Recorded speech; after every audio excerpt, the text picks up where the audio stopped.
മലയാള സിനിമയ്ക്ക് ഒരു കാലത്ത് ഒഴിച്ചുകൂടാനാകാത്ത നടൻ. സൂപ്പർ താരങ്ങൾക്കൊപ്പം വില്ലൻ കഥാപാത്രങ്ങളിലൂടെ പ്രേക്ഷക ശ്രദ്ധ നേടിയ താരം അതായിരുന്നു നടൻ ദേവൻ.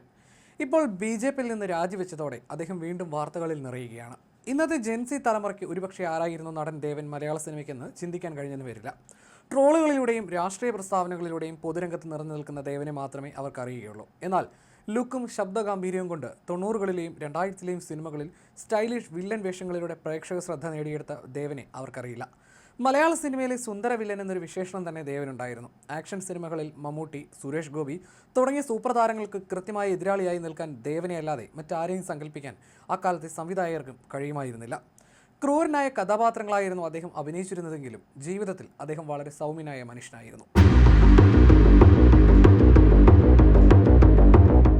പബ്ലിക് പ്രോസിക്യൂട്ടറായിരുന്ന ശ്രീനിവാസിൻ്റെയും ഡോക്ടറായിരുന്ന ലളിതയുടെ മകനായി 1952 ജനുവരി 8 തൃശ്ശൂരിലാണ് ദേവന്റെ ജനനം. ശോഭ, ഷീല, സുരേഷ് ബാബു എന്നീ 3 സഹോദരങ്ങൾ അദ്ദേഹത്തിനുണ്ട്. ദേവന്റെ സഹോദരപുത്രനാണ് സംഗീത സംവിധായകനായ ഗോപി സുന്ദർ. പ്രശസ്ത മലയാള ചലച്ചിത്ര സംവിധായകൻ രാമു കാര്യട്ട് അദ്ദേഹത്തിന്റെ അമ്മാവനുമാണ്. തൃശ്ശൂർ ഗവൺമെൻറ് മോഡൽ സ്കൂളിലായിരുന്നു ദേവന്റെ സ്കൂൾ വിദ്യാഭ്യാസം. തുടർന്ന് തൃശ്ശൂർ സെൻറ് തോമസ് കോളേജിൽ നിന്ന് അദ്ദേഹം BSc ബിരുദം നേടി. കോളേജ് പഠനകാലത്ത് കേരള സ്റ്റുഡൻസ് യൂണിയന്റെ പ്രവർത്തകനായിരുന്ന അദ്ദേഹത്തിന്റെ മാതാപിതാക്കൾ ഇന്ത്യൻ നാഷണൽ കോൺഗ്രസിൽ അനുഭവമുള്ളവരായിരുന്നു. തൃശ്ശൂർ സെൻറ് തോമസ് കോളേജിൽ നിന്ന് ബിരുദം പൂർത്തിയാക്കിയ ശേഷം അദ്ദേഹം ബിസിനസ് രംഗത്താണ് ശ്രദ്ധ കേന്ദ്രീകരിച്ചത്. എന്നാൽ കലയോടുള്ള കടുത്ത അഭിനിവേശം അദ്ദേഹത്തെ തൃശ്ശൂരിൽ നിന്ന് സിനിമയുടെ തലസ്ഥാനമായ മദ്രാസിലേക്ക് എത്തിച്ചു. മകൻ ഒരു IPS ഓഫീസർ ആകണമെന്നായിരുന്നു പിതാവിന്റെ ആഗ്രഹം. എന്നാൽ സൈന്യത്തിൽ ചേരാനായിരുന്നു അക്കാലത്ത് ദേവൻ ആഗ്രഹിച്ചത്. ബിരുദ പഠനത്തിന് ശേഷം നാഷണൽ ഡിഫൻസ് അക്കാദമിയിൽ പ്രവേശനത്തിന് ശ്രമിച്ചെങ്കിലും തിരഞ്ഞെടുക്കപ്പെട്ടില്ല. തുടർന്ന് ജോലി തേടി അന്ന് മദ്രാസിലേക്ക്, അതായത് ഇന്നത്തെ ചെന്നൈയിലേക്ക് പോയ അദ്ദേഹം പിന്നീട് ബിസിനസ് അഡ്മിനിസ്ട്രേഷനിൽ ബിരുദാനന്തര ബിരുദം നേടി. സിനിമയിലെത്തുന്നതിന് മുമ്പ് വിവിധ ബിസിനസ് സംരംഭങ്ങളും അദ്ദേഹം നടത്തിയിരുന്നു. ഇക്കാലത്തെ പല സിനിമാ താരങ്ങളും സിനിമയിലെത്തിയതിനു ശേഷമാണ് നിർമ്മാണ രംഗത്തേക്ക് കടക്കുന്നതെങ്കിൽ ദേവൻ അക്കാര്യത്തിൽ വ്യത്യസ്തനായിരുന്നു.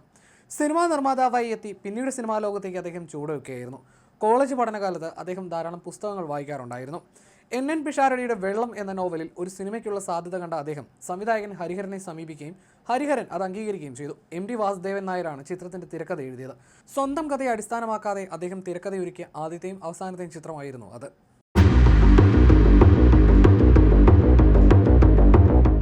1985 വെള്ളം എന്ന സിനിമ പുറത്തിറങ്ങുന്നത്. എന്നാൽ തുടക്കത്തിൽ തന്നെ ദേവന് അതിൻ്റെ നിർമ്മാണത്തിൽ കൈപൊള്ളി.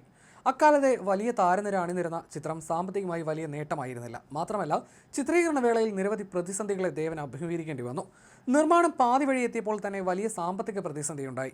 പണത്തിന് ബുദ്ധിമുട്ട് നേരിട്ടതോടെ സിനിമയുടെ ഷൂട്ടിംഗ് പാതി വഴിയിൽ പൂർണ്ണമായി നിർത്തിവെക്കേണ്ടതായി വന്നു.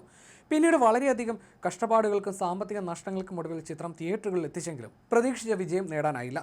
വലിയ സാമ്പത്തിക തിരിച്ചടിയാണ് ഇത് അദ്ദേഹത്തിന് ഉണ്ടാക്കിയത്. അമ്പിളി സംവിധാനം ചെയ്ത അഷ്ടപതി എന്ന ചിത്രത്തിലൂടെയാണ് പിന്നീട് ദേവൻ അഭിനയ രംഗത്തേക്ക് കടന്നു വന്നത്. താൻ നിർമ്മിച്ച വെള്ളം എന്ന ചിത്രത്തിന്റെ നിർമ്മാണം സാമ്പത്തിക പ്രതിസന്ധി മൂലം പകുതിയിൽ മുടങ്ങിയപ്പോൾ അതിനുള്ള പണം കണ്ടെത്താനാണ് ദേവൻ അഷ്ടപതിയിൽ അഭിനയിക്കാൻ തയ്യാറായത്. കയ്യും തലയും പുറത്തിടരുത്, ഊഴം, ആരണ്യകം, സൈബൺ പീറ്റർ, നിനക്ക് വേണ്ടി, ഒരു മിന്നാമിനിങ്ങിന്റെ നുറുങ്ങുവെട്ടം തുടങ്ങിയ സിനിമകളിലെ കഥാപാത്രങ്ങൾ അദ്ദേഹത്തിന് പ്രേക്ഷക സ്വീകാര്യത നൽകി. പിന്നീട് പ്രതിനായകനായും സ്വഭാവ നടനായും ചലച്ചിത്ര രംഗത്ത് സജീവമായി. മലയാളത്തിന് പുറമെ തെലുങ്ക്, തമിഴ് ഭാഷകളിലും അദ്ദേഹം അഭിനയിച്ചിട്ടുണ്ട്.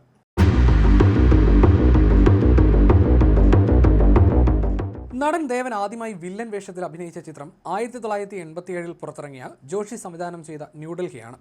മമ്മൂട്ടിയുടെ മടങ്ങിവരവിന് കാരണമായ ഈ ചിത്രം അന്ന് വലിയ വിജയമായിരുന്നു. ഈ ചിത്രത്തിലെ പ്രകടനത്തിലൂടെ ദേവൻ കൂടുതൽ പ്രേക്ഷക ശ്രദ്ധ പിടിച്ചുപറ്റി. പിന്നീട് അങ്ങോട്ട് പ്രേക്ഷകർ എന്നെന്നും ഓർത്തുവെക്കുന്ന ഒരുപിടി വില്ലൻ കഥാപാത്രങ്ങളെ അദ്ദേഹം അവതരിപ്പിച്ചു. ഏകലവ്യൻ, കമ്മീഷണർ, തലസ്ഥാനം, ഇന്ദ്രപ്രസ്ഥം, ഭാഷ തുടങ്ങിയ സിനിമകളിലെ വില്ലൻ കഥാപാത്രങ്ങൾ എന്നെന്നും പ്രേക്ഷകർ ഓർത്തുവെക്കുന്നവയാണ്. തമിഴ്, തെലുങ്ക്, കന്നഡ ഭാഷകളായി 200-ലധികം സിനിമകളിലാണ് അദ്ദേഹം അഭിനയിച്ചിട്ടുള്ളത്.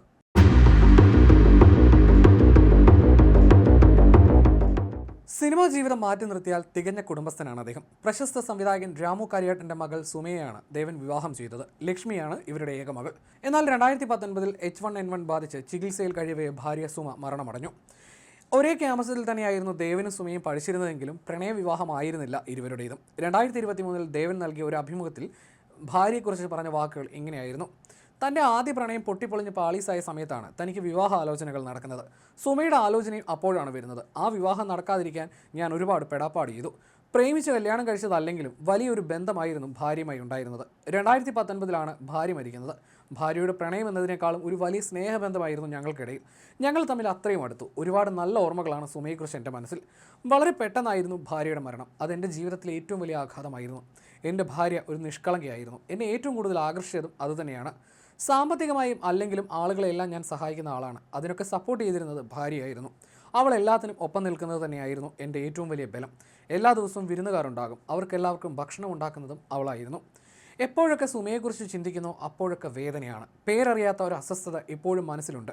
ഒരു ദിവസം 10-15 കോളുകളെങ്കിലും ഞങ്ങൾ തമ്മിൽ ഉണ്ടാകാറുണ്ടായിരുന്നു. അതെല്ലാം അസ്തമിച്ചു. ഫോൺ എടുക്കാറുണ്ട് ഇടയ്ക്ക്. ഇപ്പോഴും വിളിക്കാൻ അപ്പോഴാണ് അവളില്ല എന്ന ഓർമ്മ മനസ്സിൽ വരുന്നത്. ഇങ്ങനെയായിരുന്നു അന്ന് അദ്ദേഹം ആ അഭിമുഖത്തിന് നൽകിയ വാക്കുകൾ.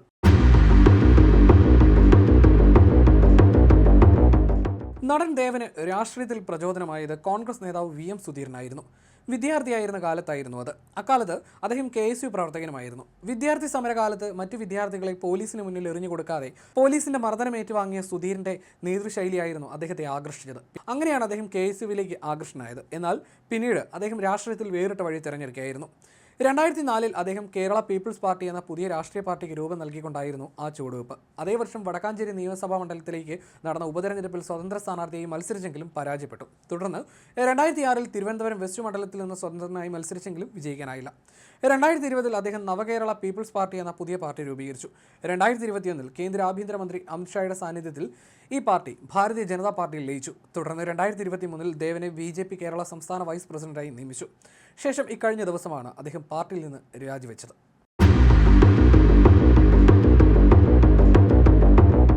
പൊതുവെ വിവാദങ്ങളിൽ ചെന്ന് ചാടാതെ മാറി നടന്ന വ്യക്തിയാണ് ദേവനെങ്കിലും അദ്ദേഹത്തിൻ്റെ ചില വാക്കുകളും വെളിപ്പെടുത്തലുകളുമൊക്കെ ട്രോളുകൾക്ക് കാരണമായിട്ടുണ്ട്. ഒരു കാലത്ത് തൻ്റെ സൗന്ദര്യം തനിക്ക് തന്നെ വിനയായി മാറിയെന്ന് ദേവൻ വെളിപ്പെടുത്തിയിരുന്നു. ഒരു മാധ്യമത്തിന് നൽകിയ അഭിമുഖത്തിലായിരുന്നു താരം ഇക്കാര്യം പറഞ്ഞത്. നായകനേക്കാൾ സുന്ദരനായ വില്ലനെ വേണ്ട എന്ന സിനിമാക്കാരുടെ ചിന്ത തനിക്ക് പ്രതികൂലമായി ഭവിച്ചു എന്നായിരുന്നു ദേവൻ്റെ വാക്കുകൾ. അദ്ദേഹം പറഞ്ഞത് ഇങ്ങനെയായിരുന്നു: നായകൻ എന്നുള്ളത് ഒരു സമയത്ത് ഞാൻ മറന്നു. കിട്ടാൻ ബുദ്ധിമുട്ടാണെന്ന് മനസ്സിലായി. പിന്നെ വില്ലനായി. അത് കഴിഞ്ഞ് പവർഫുൾ വില്ലനായി വന്നതിന് ശേഷവും ഞാൻ ചെയ്ത കഥാപാത്രങ്ങളെ, വില്ലൻ കഥാപാത്രങ്ങളെ എൻ്റെ എതിരാളികളായി നിൽക്കുന്ന നായകന്മാർക്ക് ഇഷ്ടമല്ല. അവർ ചിന്തിക്കുന്നത് എന്തെന്നാൽ ഇയാൾ എന്നെ ഓവർടേക്ക് ചെയ്യുമോ എന്നാണ്. അല്ലെങ്കിൽ ഇതെൻ്റെ ഇമേജിനെ എൻ്റെ ആരാധകർക്ക് അതൃപ്തി ഉണ്ടാക്കുമോ എന്ന ഭയം അവരിലുണ്ടായി. അതെന്നെ ബാധിച്ചു. കാരണം ഒരു പെർഫോമർ എന്ന നിലയിൽ ഒരു റോൾ കിട്ടിയാൽ ഞാൻ അതിൻ്റെ മാക്സിമം പവർ ഉപയോഗിക്കുമല്ലോ. ഒരു നടൻ പറഞ്ഞത് ഇന്നും എനിക്ക് ഓർമ്മയുണ്ട്: ഞാൻ ദേവനിലെ വ്യക്തിയെ ഇഷ്ടപ്പെടുന്നു, പക്ഷേ അയാളിലെ നടനെ ഇഷ്ടപ്പെടില്ല എന്നായിരുന്നു എന്നും ദേവൻ വെളിപ്പെടുത്തിയിരുന്നു. ഇത് ട്രോളന്മാർ ഏറ്റെടുത്തു. അദ്ദേഹത്തിന് ഈ വെളിപ്പെടുത്തലും ട്രോളന്മാർ ഏറ്റെടുത്തിരുന്നു. മറ്റൊന്ന് അദ്ദേഹത്തിൻ്റെ ഒരു പ്രശസ്തമായ ഒരു സിനിമാ ഡയലോഗായിരുന്നു: എനിക്ക് തന്നോട് വളരെ അത്യാവശ്യമായ ഒരു കാര്യം പറയാനുണ്ട്, പക്ഷേ ഇപ്പോൾ അത് പറയാൻ കഴിയില്ല എന്ന ഡയലോഗായിരുന്നു അത്. ഈ സംഭാഷണം ട്രോളന്മാർ ഇന്നും ട്രോളുകളിലും ഉപയോഗിക്കാറുണ്ട്.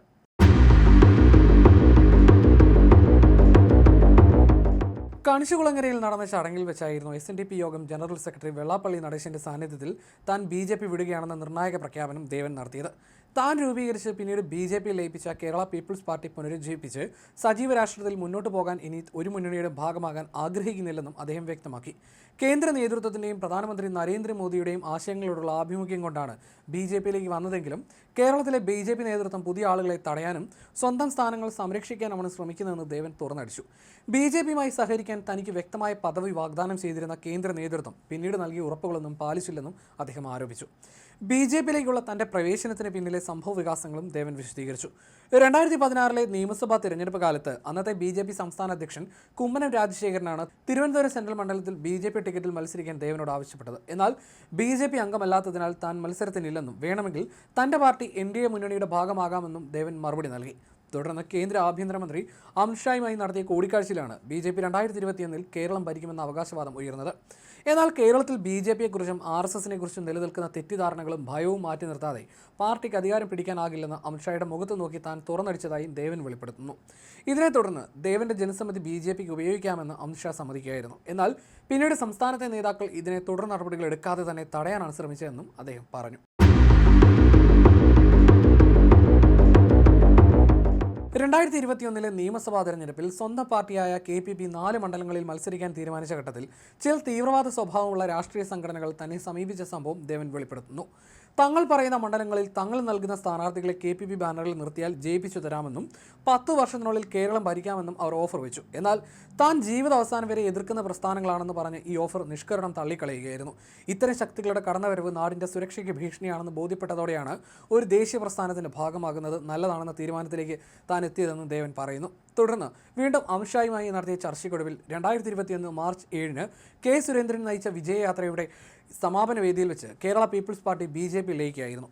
പാർട്ടി ലയന സമയത്ത് ഒരു MLA-യോ MPയോ ആകാൻ തനിക്ക് ആഗ്രഹമില്ലെന്ന് ദേവൻ കേന്ദ്ര നേതൃത്വത്തോട് അറിയിച്ചിരുന്നു. പകരം പാർട്ടിക്ക് ജനങ്ങൾക്കിടയിലുള്ള തെറ്റിദ്ധാരണയും ഭയവും മാറ്റിയെടുക്കാൻ സഹായിക്കുന്നതിനായി സ്വതന്ത്ര ചുമതലയുള്ള പ്രൊപ്പഗണ്ട സെക്രട്ടറി പദവിയാണ് ദേവൻ ആവശ്യപ്പെട്ടത്.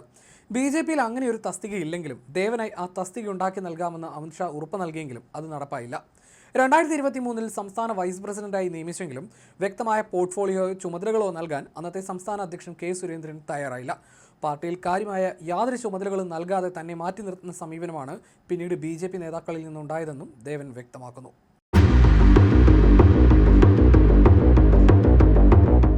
സ്ഥാനമാനങ്ങൾ ലഭിച്ചില്ലെങ്കിലും 2024-ലെ ലോക്സഭാ തെരഞ്ഞെടുപ്പിൽ പാർട്ടിക്കായി കഠിനാധ്വാനം ചെയ്തുവെന്ന് ദേവൻ ചൂണ്ടിക്കാട്ടുന്നു.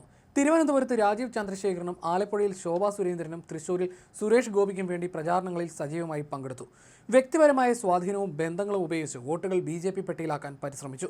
തുടർന്ന് 2026-ലെ നിയമസഭാ തെരഞ്ഞെടുപ്പിൽ ദേവൻ തൃശൂർ മണ്ഡലത്തിൽ മത്സരിക്കണമെന്ന് RSSും സുരേഷ് ഗോപിയും രാജീവ് ചന്ദ്രശേഖരും ആവശ്യപ്പെടുകയും പ്രാരംഭ പ്രവർത്തനങ്ങൾ ആരംഭിക്കുകയും ചെയ്തിരുന്നു. എന്നാൽ പിന്നീട് കോൺഗ്രസ് വിട്ട് BJPയിലെത്തിയ പത്മജ വേണുഗോപാലിന് തൃശൂർ സീറ്റ് നൽകാൻ അമിത്ഷാ ഉറപ്പ് നൽകിയെന്ന് വ്യക്തമാക്കി പാർട്ടി ദേവനോട് തൃശൂരിൽ നിന്ന് മാറാൻ ആവശ്യപ്പെട്ടു. തൃശൂർ വിട്ടുകൊടുത്ത് തൊട്ടടുത്ത പുതുക്കാട് മണ്ഡലത്തിൽ കേന്ദ്രീകരിച്ച് പ്രവർത്തനം തുടങ്ങിയ ദേവനെ സ്ഥാനാർത്ഥി പ്രഖ്യാപനം വന്നപ്പോൾ അവിടെ നിന്നും ഒഴിവാക്കി. പാർട്ടി വൈസ് പ്രസിഡന്റ് സ്ഥാനത്ത് നിന്ന് മാറ്റിയപ്പോഴും സ്ഥാനാർത്ഥിത്വത്തിൽ നിന്ന് ഒഴിവാക്കിയപ്പോഴും താൻ പരസ്യമായി പ്രതികരിച്ചില്ലെന്നും എന്നാൽ ഒരു സമാന്തര രാഷ്ട്രീയ സംസ്കാരം മുന്നോട്ട് വെക്കാൻ തനിക്ക് BJPയിൽ ഇടം നൽകുന്നില്ലെന്ന് ബോധ്യപ്പെട്ടെന്നും അദ്ദേഹം പറഞ്ഞു. കഴിഞ്ഞ 6 മാസമായി കാര്യങ്ങൾ ചർച്ച ചെയ്യാൻ ശ്രമിച്ചിട്ടും BJP നേതാക്കളാരും തയ്യാറായില്ല. BJP സംസ്ഥാന പ്രസിഡന്റ് രാജീവ് ചന്ദ്രശേഖർ ഫോൺ വിളിച്ചാൽ പോലും എടുക്കാൻ കൂട്ടാകാറില്ല. ദേശീയ നേതൃത്വത്തിൽ നിന്നും അനുകൂലമായ ബാക്കപ്പ് ഉണ്ടാകാതിരുന്നതോടെയാണ് BJPയുമായിട്ടുള്ള ബന്ധം അവസാനിപ്പിക്കാൻ താൻ തീരുമാനിച്ചതെന്നും ദേവൻ പറയുന്നു.